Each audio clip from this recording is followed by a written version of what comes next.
Well, it's another awesome episode of Marketing Speak, and I'm especially excited about this one because I have a good friend and former client on this episode. It's Dan Gaul. He's the co-founder and CTO of Digital Trends, the largest independent tech publisher with more than 30 million, yes, million unique visitors per month.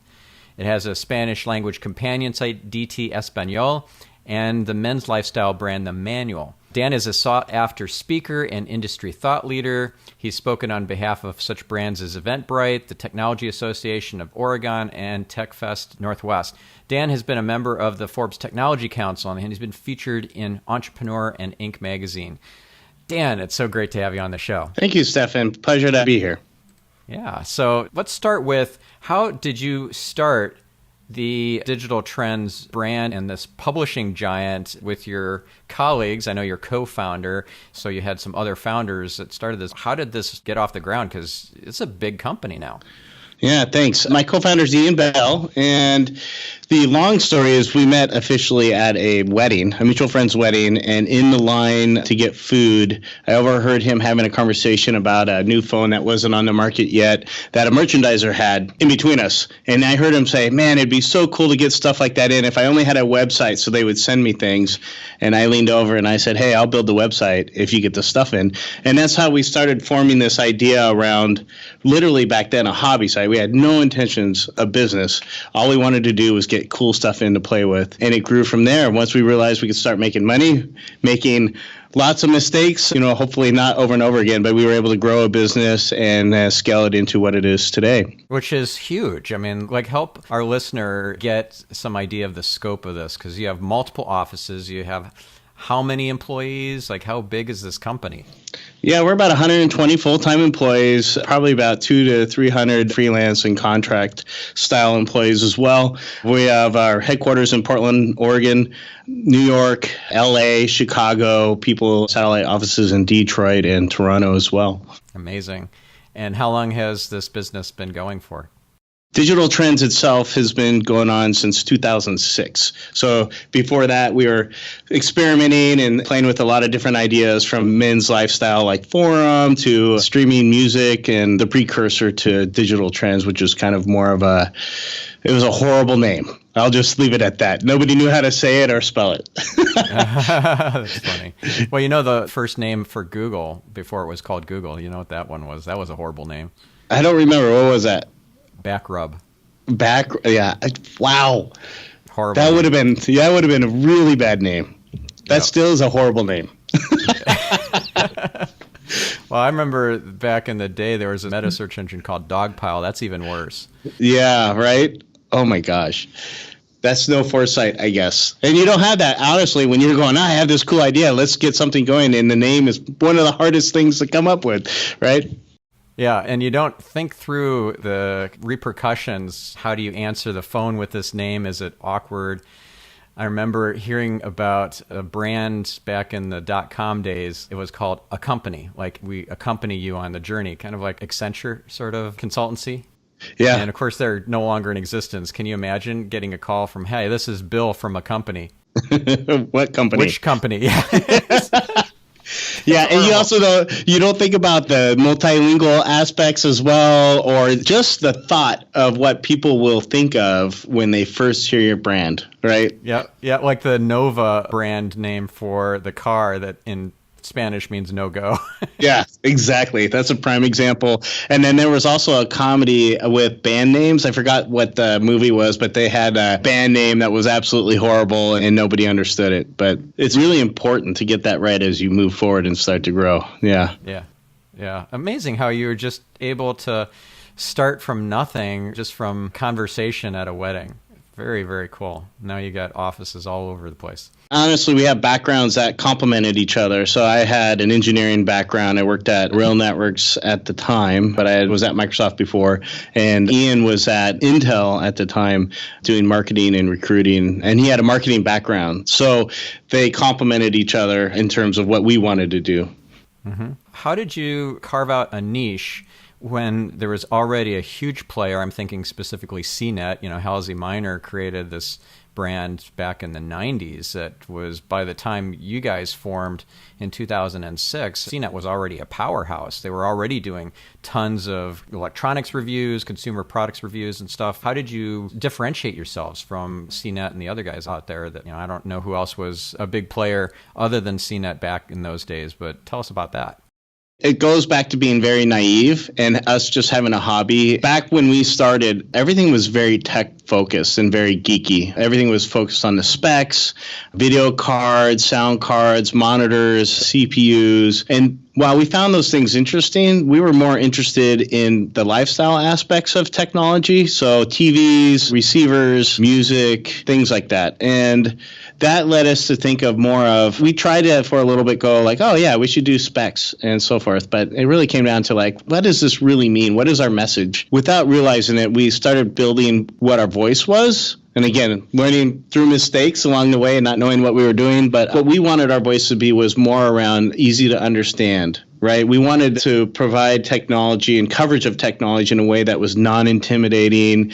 It could be fun. You didn't have to be a geek or have a technology background to understand what it was. So that really kind of was like our guiding light of that's what differentiates us, and that's our core purpose and our mission, right, is to make technology fun, non-intimidating, and to provide what it does for you and how it makes your life better. Instead of like, this cell phone has this processor and this one has this processor, so this one must be better because it's faster, right? Nobody really cares about that. So did you not see CNET as a competitor, but more like a potential co-opetition or potential collaboration partner? CNET is always the big dog. It's the gorilla in the room. Like it can just kind of push everybody around, but they don't. And maybe they do more on the back end when they're dealing with these larger companies that they work with, Samsung or Sony or whoever. For us, they were inspiration. I wouldn't necessarily say they were competition because we couldn't compete at that level, especially back then, right? But what we could do is use them as motivation on how we could make our site and our content maybe better, even though it was a different voice. And we could use them as inspiration and as examples of what we should be doing that might work. Versus the other sites that were maybe a little bit bigger than us, but they're still figuring it out as well, right? And there was plenty of those sites out there that don't exist today or maybe never grew, and they were kind of content on trying to carve their own path. And we were always like, we want to be this big media company. We want to learn from what everybody else is doing. And it wasn't just CNET. You had PC Mag and all those kind of older school publishers. Yeah, so you had that aspiration that was larger than life, and you didn't see them as a competition. In fact, it reminds me of how we ended up working together was CNET. You have CNET to thank because they were a former client of mine, and the head of the SEO department was the one who turned you on to me, I think, if that's right. Or no, that was right. That's how you ended up giving me a call. Yeah. So a friend of ours that used to be the head of SEO over at CNET, who hasn't been there for a while, was a consultant of ours for a long time. And then he's moved on, had started his own business, et cetera. And when I needed some help, I reached out to him and he referred me to you. So yes, we both have CNET to thank for our multiple year-long working relationship. Pretty cool. The matchmaker. Yep, very cool. So let's talk about SEO and how you scale SEO across a really big website, multiple websites. I mean, it's not just digitaltrends.com, it's also DT Espanol and the manual, but the big dog is digitaltrends.com, which has how many pages?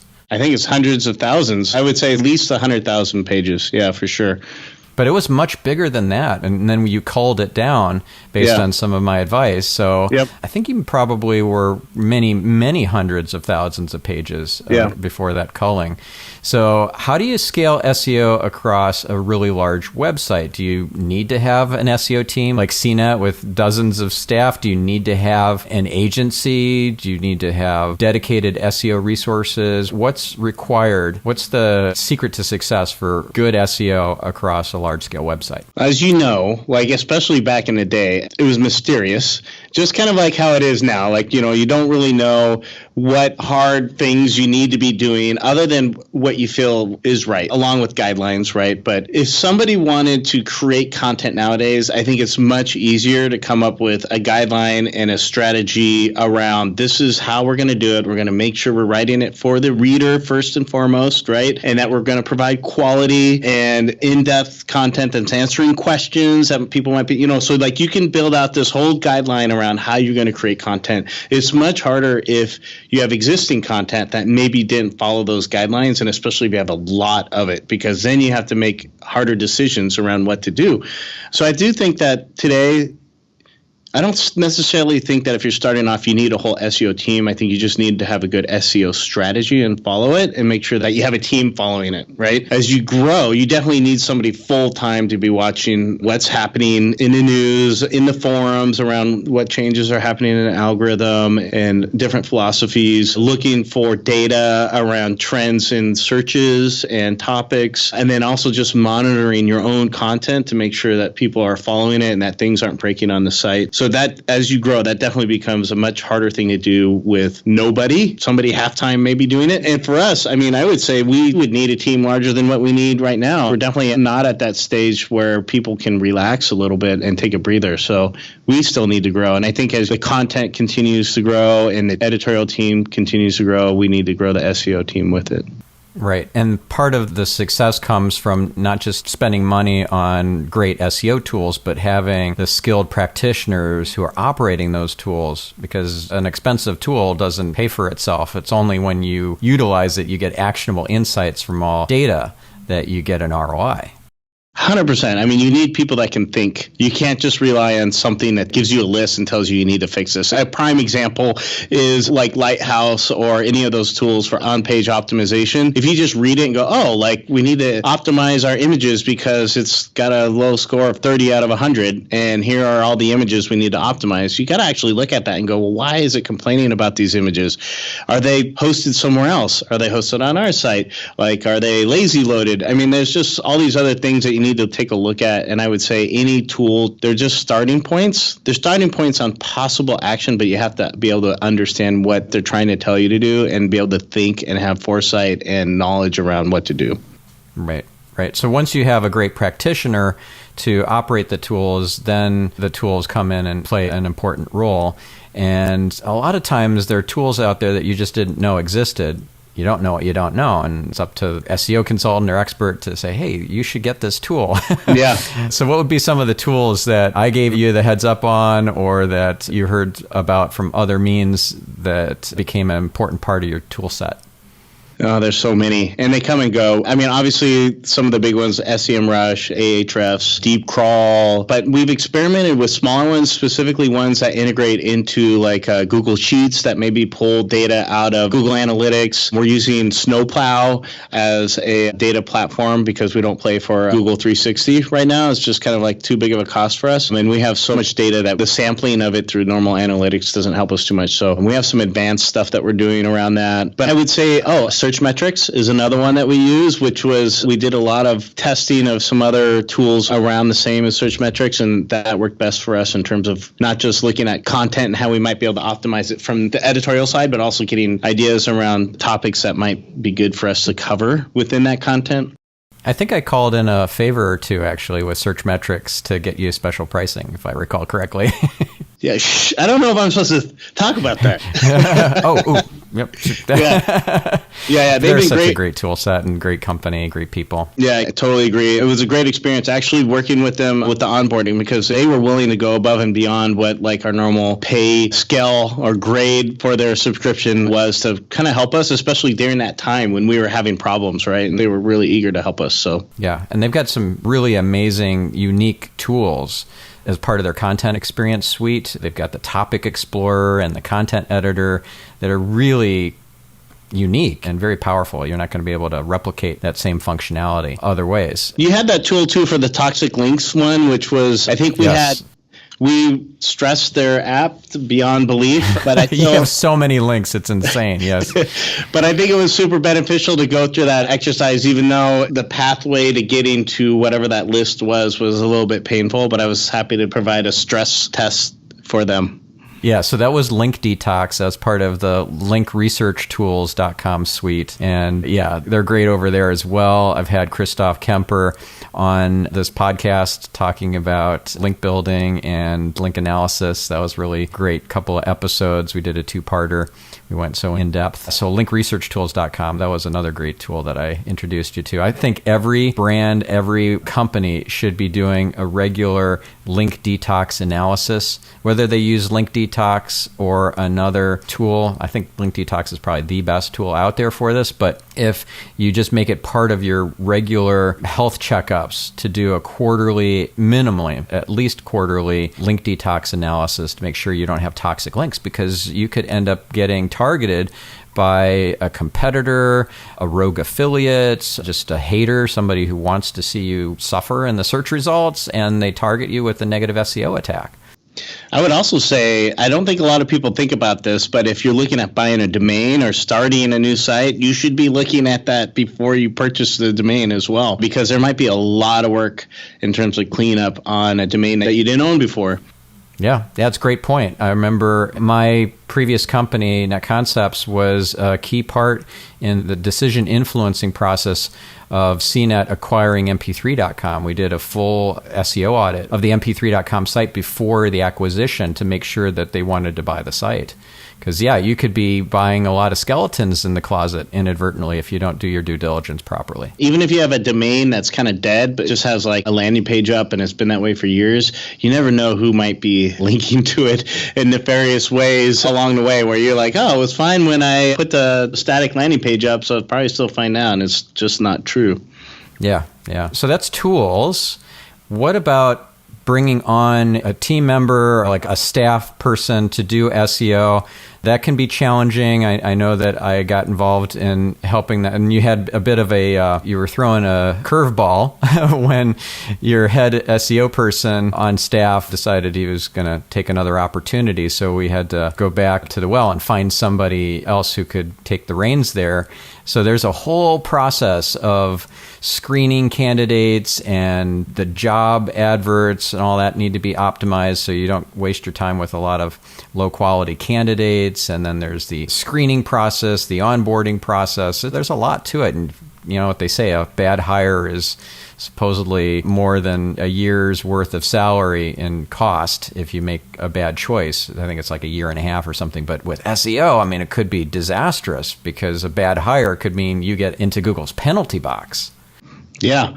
And, you know, SEO in itself is, again, one of those mysterious schools of thought that I would say that it's a long time in terms of training, especially specifically for different industries, because what's important for SEO for publishing is completely different for someone that's doing commerce or something else. So the skill sets needed for that and the likelihood that somebody will have that, especially on the publishing side, is just so much lower. And that's what made it so difficult for us. And I know you kind of experienced this when helping us look for people, but we use something called the CVI, the Core Value Index, through erep.com.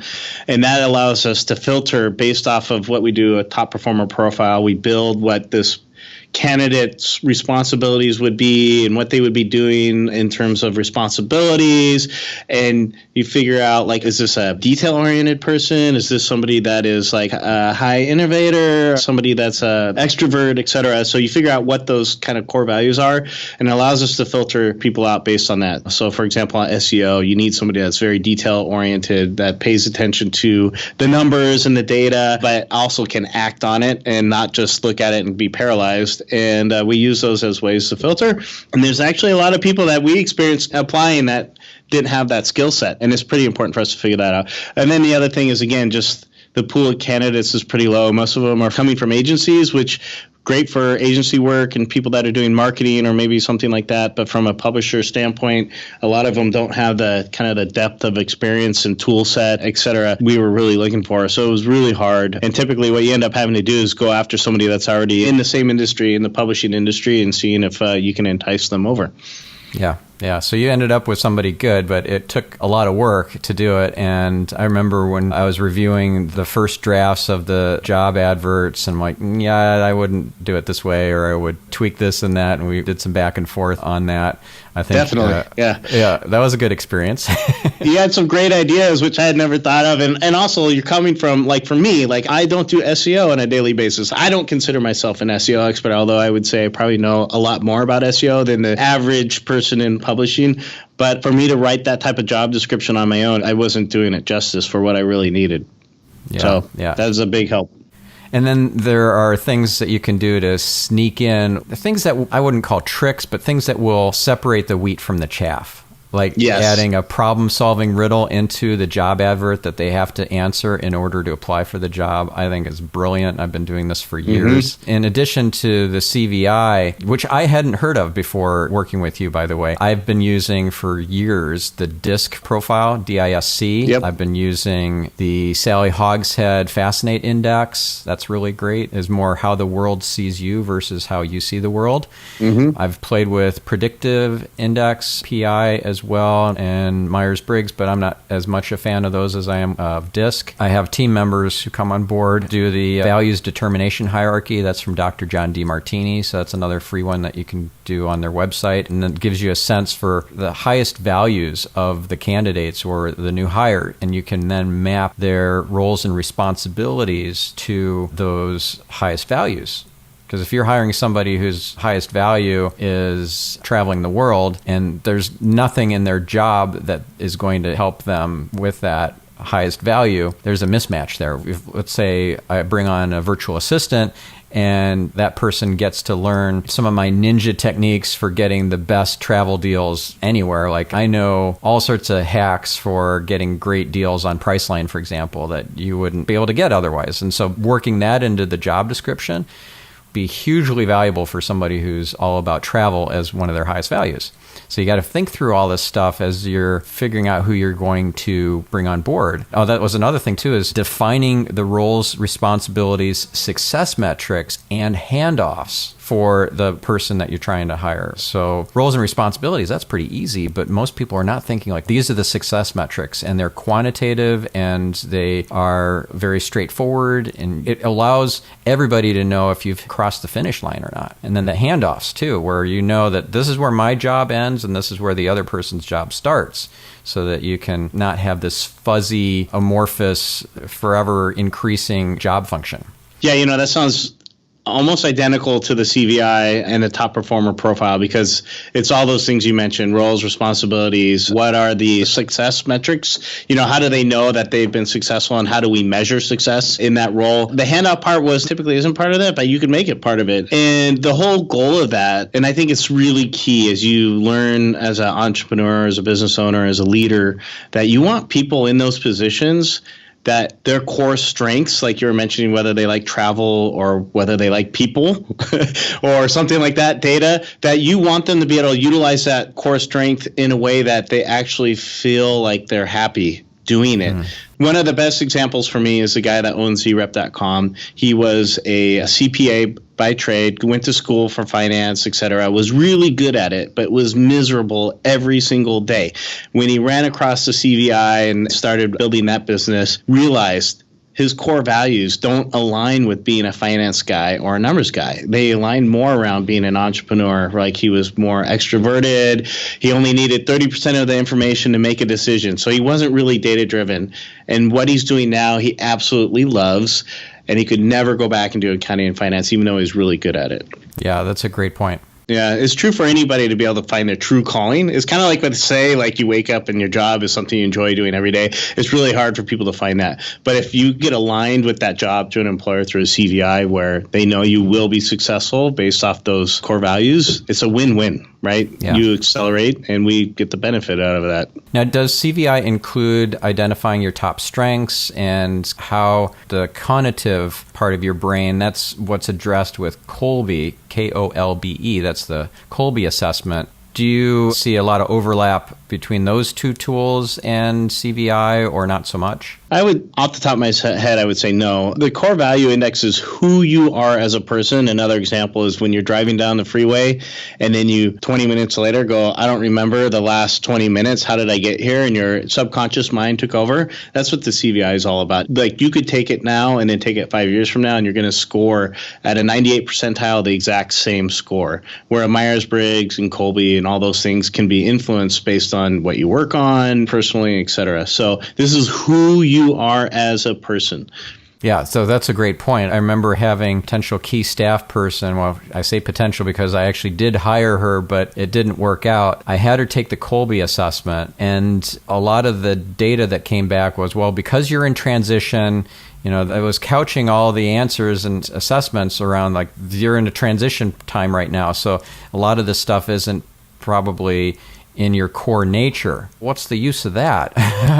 I need to know in her core what she gravitates towards. So anyways, it didn't end up working out. It was not a fit. So like several months later, she moved on. But I'm definitely wanting to know what is their core nature and is it a fit for my organization. I'm going to have to check out CVI.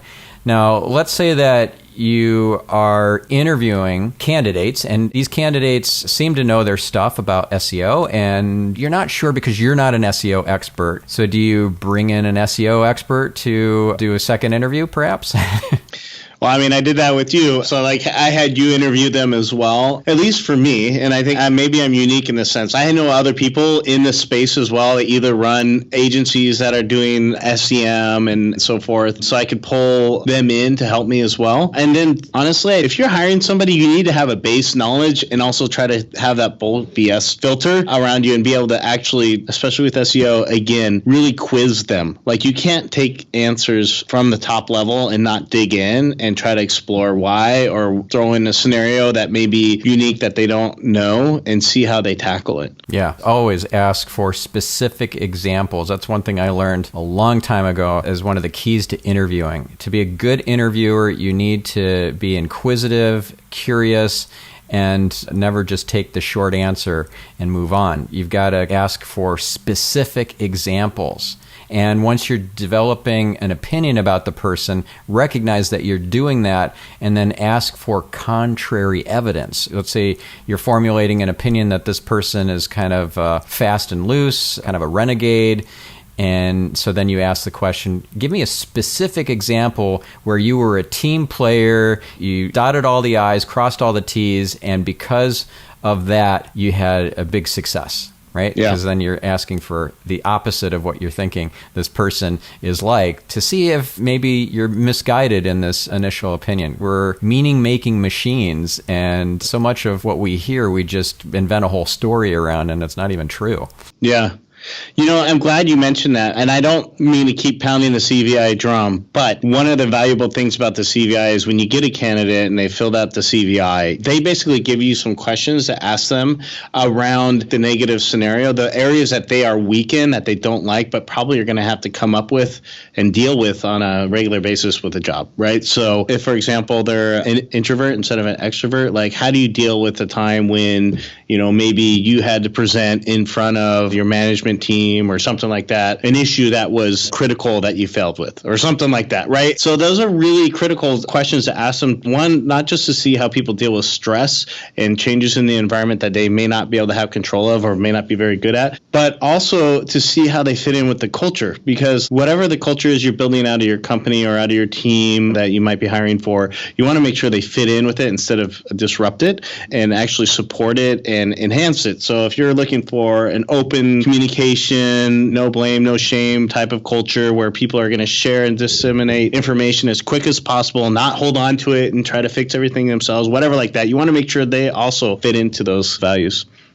Yep, for sure. And another thing, too, that I think is important to circle back on, you mentioned having that good BS filter. That can be hard for somebody who doesn't really get SEO, whether it's SEO or it's some other aspect of marketing that you're not an expert on and you're trying to make sure that you're not getting snookered. It's very, very helpful to have some trick questions in your back pocket that you just slip into the interview. So you're kind of quizzing that candidate, but in a non-threatening way. You're not letting on that you have the right answer. You're just asking them simple questions. So I actually created a BS detector, which I put on stephanspencer.com as a free download. So if you're listeners, if you're interested in that, it's on the resources tab on stephanspencer.com under guides and white papers.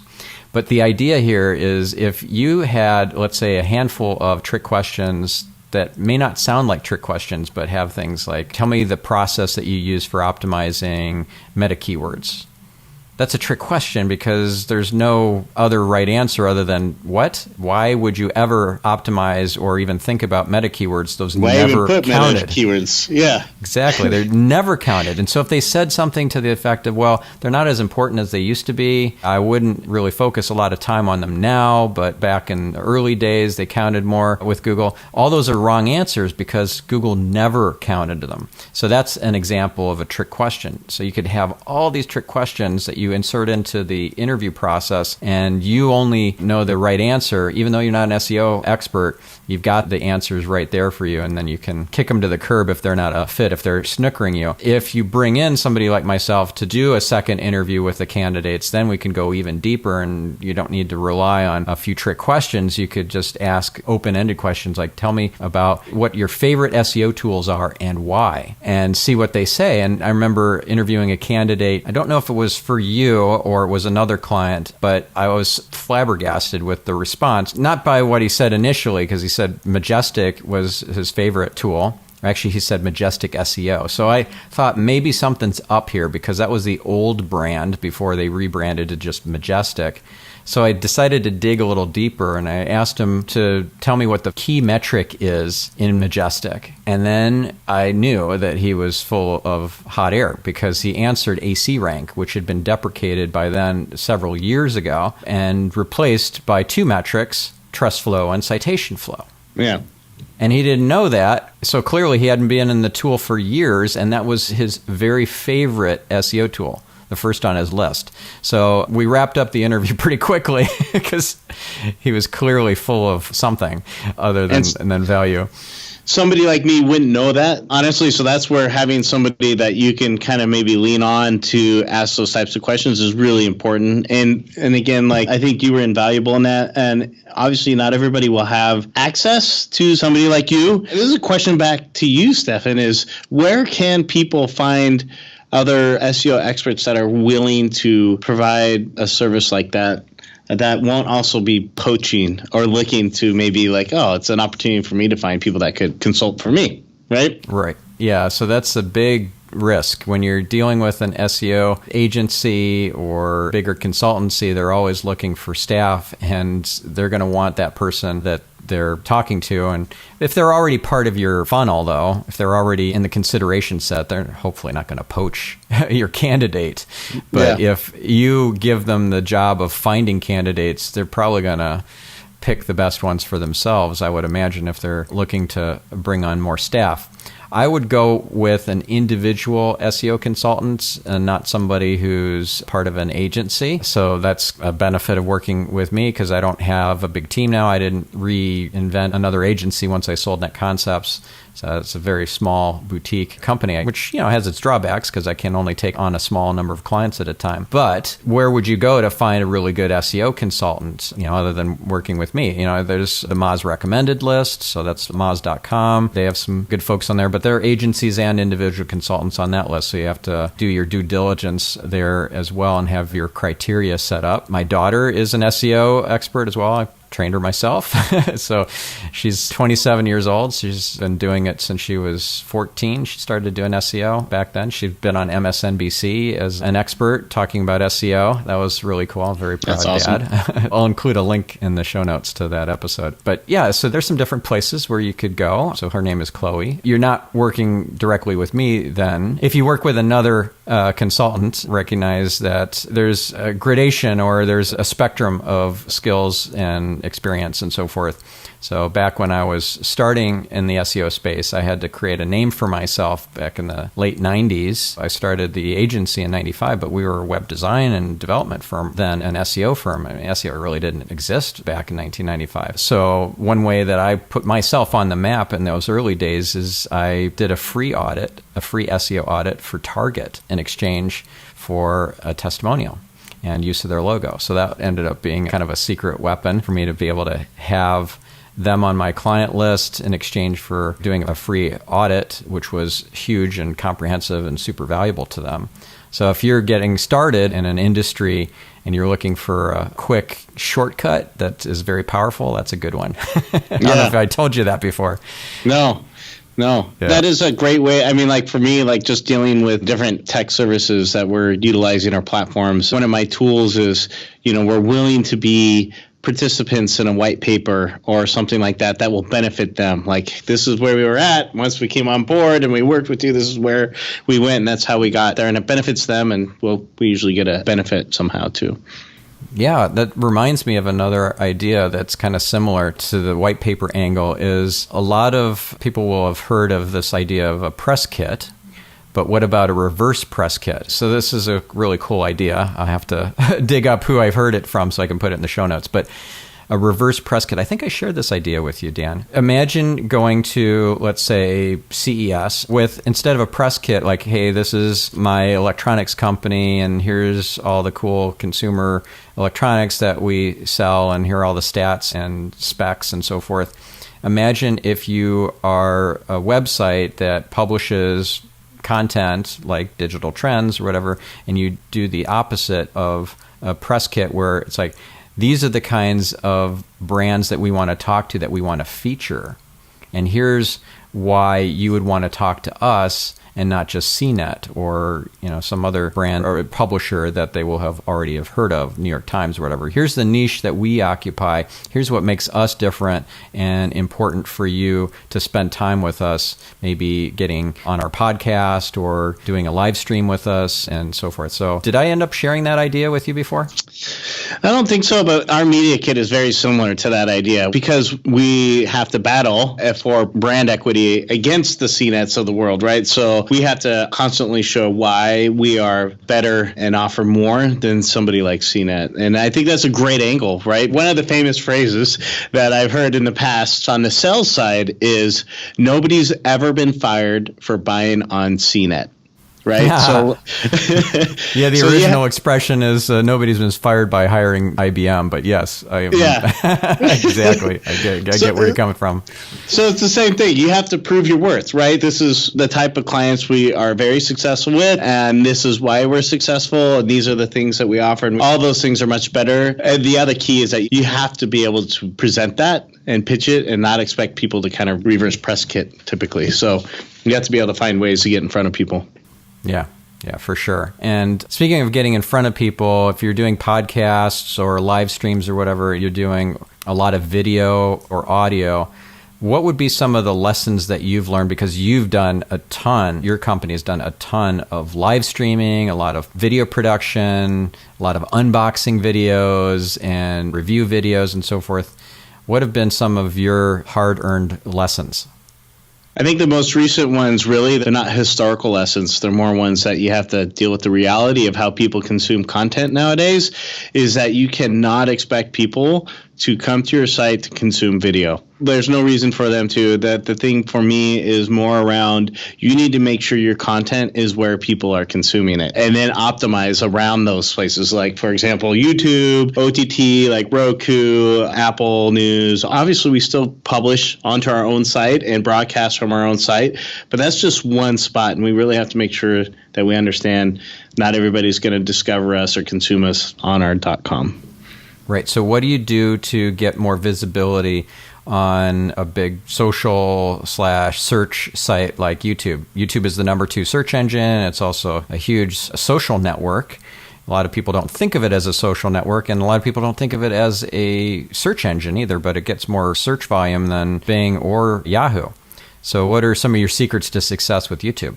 Well, I think it's very complex, specifically YouTube, because it's not just optimize the content and then hope that you rank well. You have to actually participate within the community. So you need like some type of community manager. You need to be in there subscribing to the comments and responding back to people, interacting with whoever's watching your videos, posing. Like a great thing is pose questions to that audience, actually cut your video specifically for those platforms. So the video that we publish up on YouTube is going to be totally different than the video that we put onto DT because we're editing it specifically for those platforms.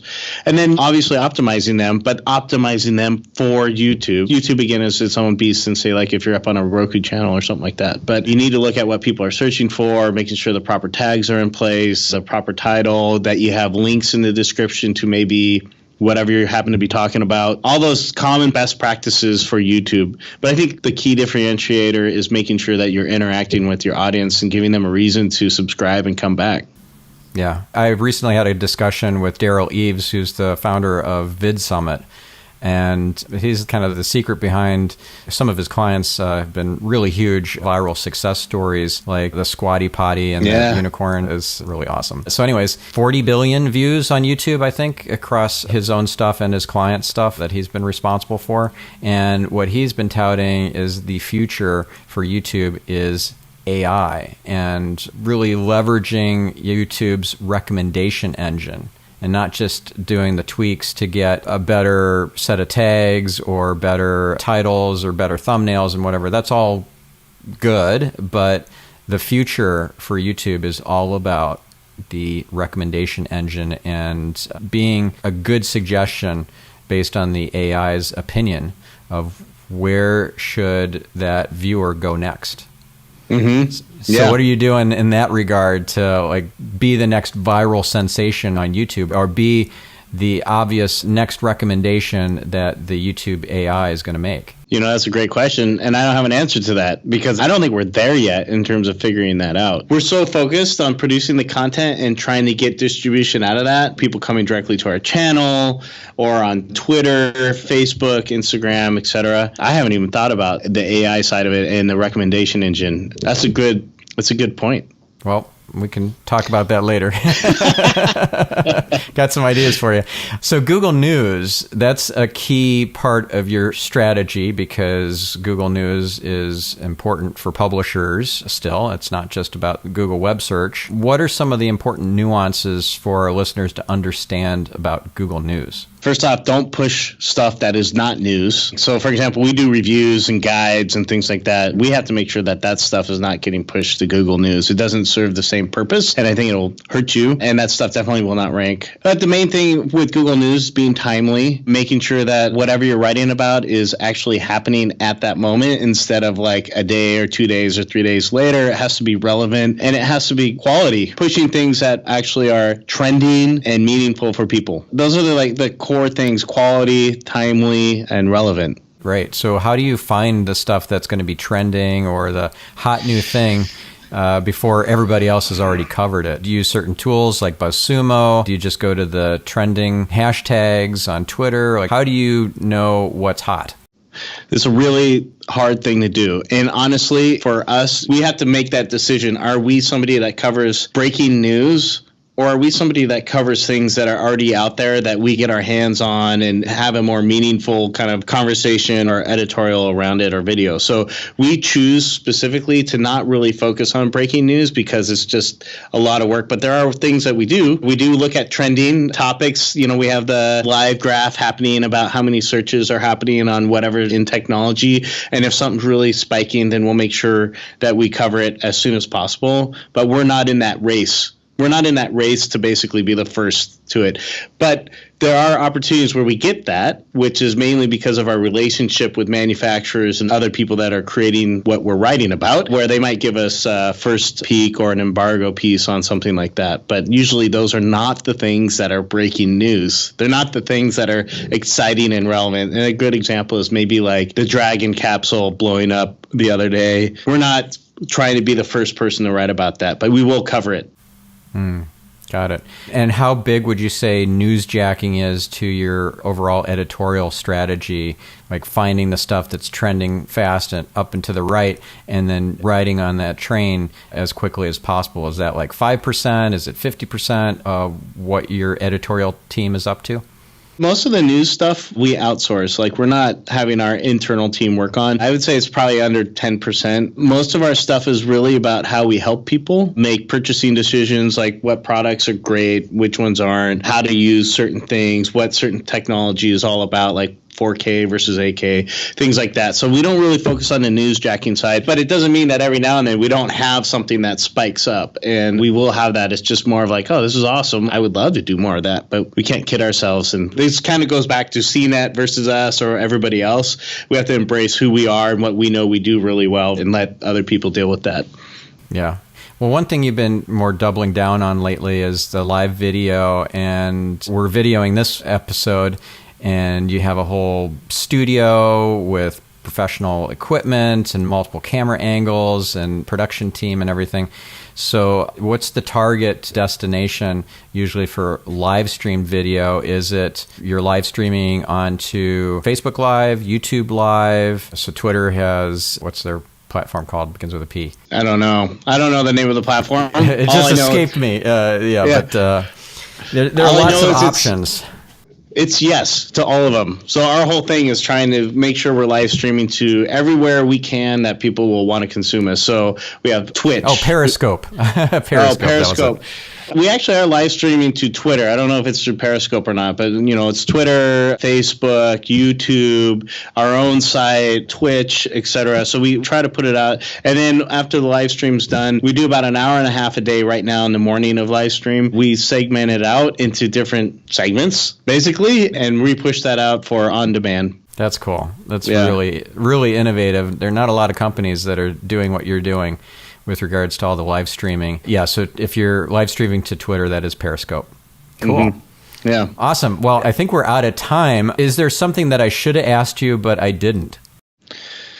Oh, man. Well, I mean, we've learned a lot around optimizations, and there's always kind of like that stuff, and especially with the new Lighthouse stuff coming out, which is totally different than the old page speed, Google page speed. I mean, there's a small conversation around that, which is for us, some of the things we've had to learn with are really around optimizing for first byte and making sure that we are as light and only loading the critical things first and asyncing everything else. Those are page speed and page load times are so critical for us. And actually the other thing, which is you kind of hit on it before, but making sure that your old content that isn't relevant or maybe it's thin or breaking Google rules, making sure that you scrub that stuff on a regular basis, because time and time again, we've been hurt by that. We get lazy and we're like, oh, we're doing great. And then wham, we get hit by something, and it usually turns out it's due to quality issues because of old content that we haven't taken care of. Right, old content that's become obsolete because it was ephemeral at the time, newsworthy at the moment, but nobody would ever go back and want to read that article a year later. Exactly, and usually not in depth. Because a lot of that stuff is kind of like, 350 words, 400 words, because it's something that just happened that's more to come, or an announcement of some kind or something like that. Yeah. Yes. Breaking news, and then 3 paragraphs. That's it. Exactly. Yeah. Yeah. There's a lot of things you can do with the data to look for that stuff and kind of keep a rolling list of, okay, we need to clean this out. So like, does it receive traffic? Are there any backlinks? What's the quality score on it? All these things that you can kind of utilize to build that list, and maybe every 3 months or on a regular basis, you just kind of always know indexing it and redirecting it or 404ing it. Yeah, for sure. Now, you mentioned optimizing for faster load time. What about AMP, accelerated mobile pages? And the reason I ask about this isn't just because I'm curious, but I just interviewed Ben Morse, who at Google is one of the key players with AMP. And so AMP is actually originally from Google, and it's an open source platform or technology now, but Google is still very much kind of steering that. From my understanding, Google's really keen on everybody doing AMP. So what's your position on it? AMP is a pain in our butt, honestly. The concept of it is so great and I think valuable, the implementation of it. And we've been a beta partner, I think maybe even an alpha partner on AMP, working directly with Google and then with Automatic, and the partnership that Automatic had with Google. In fact, one of the lead devs is here in Portland that we've worked directly with, implemented some things, early versions of the plugin, et cetera, and of course our own implementation. It causes a huge amount of grief. It is such a huge amount of grief, especially with somebody that's making revenue off of ad dollars. We need to make sure that we have certain JavaScript support, and trying to work around those things is really difficult. So right now we're having to really look at and try to make some hard decisions around, do we have everything on the site support AMP, or do we really start looking at what types of content will we support with AMP and other types we just won't, because it's just too much of a pain in the butt? An example is if we have a review and we want to provide places where people could buy that, and we have to use a JavaScript API to basically pull like pricing and things like that in, it's nearly impossible to do that on an AMP page. So we have to find other workarounds and hacks. And what ends up happening is we get a ton of errors in Google Search Console based on all these things happening that we're having to do workarounds on. So then we have to go back and make fixes for specific pieces of content. And then, as you can imagine, if you have hundreds of thousands of pieces of content, it becomes really out of control real quick. Yeah. Yeah. Okay. So I'm working on going native AMP with my website, stephanspencer.com, and that's coming soon here, but I get it that there's a lot of technical hurdles, challenges, especially if you're ad revenue focused and got a lot of JavaScript and fancy tech behind the scenes. It can be very limiting to work with AMP. So this has been a fabulous, really informative, exciting interview. Thank you so much, Dan, for taking the time to share your experiences, your expertise, your wisdom with my audience. If they wanted to follow you or learn more, where should we send them to? Maybe your Twitter, or where would you like them to go? So all my handles are just Dan Gaul, DANGAUL, at all those platforms. So Twitter, Facebook, Instagram, etc.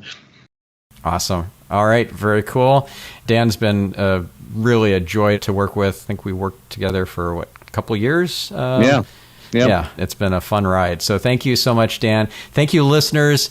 We'll catch you on the next episode. In the meantime, have a fantastic week. Thank you very much.